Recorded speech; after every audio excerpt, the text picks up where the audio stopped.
તો હવે વાત કરીએ અમદાવાદની। અહીં ઈશનપુરમાં પોલીસ સ્ટેશન રોડ પર પાણી ભરાયા છે।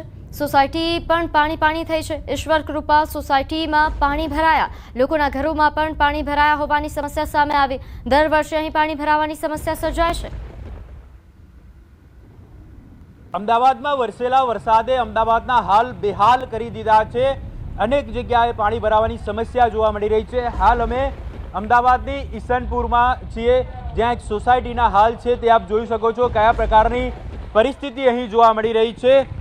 મકાનો છે તે મકાનોની અંદર પાણી ભરાઈ ચૂક્યા છે। પરિણામે જે ઘર વખરી છે તે પણ પલળી ચૂકી છે। આ સમસ્યા છે, દર વર્ષની આ સમસ્યા છે। આ કોઈ પ્રથમ વખતની સમસ્યા નથી। દર વર્ષે પણ વરસાદ આવે ત્યારે આ જે સોસાયટી છે તે સોસાયટીની અંદર પાણી ભરાવાની સમસ્યા જોવા મળી રહી છે। અનેક વખત રજૂઆત કરી છે, તેમ છતાં અહીં આ સમસ્યાનું કોઈ પણ નિરાકરણ આવતું નથી। આપણી સાથે સ્થાનિક રહેવાસીઓ છે, તેમની સાથે વાત કરીશું। શું કહેશો દાદા, કયા પ્રકારની પરિસ્થિતિ જોવા મળી રહી છે? પરિસ્થિતિ આ છે કે અહીંયા કોઈ પણ કાર્યકર્તા આવતા નથી ને કોઈ કાર્યકર્તા ભાજપનું હોય કે કોઈ પણ કાર્યકર્તાઓ જોવા આવતા નથી।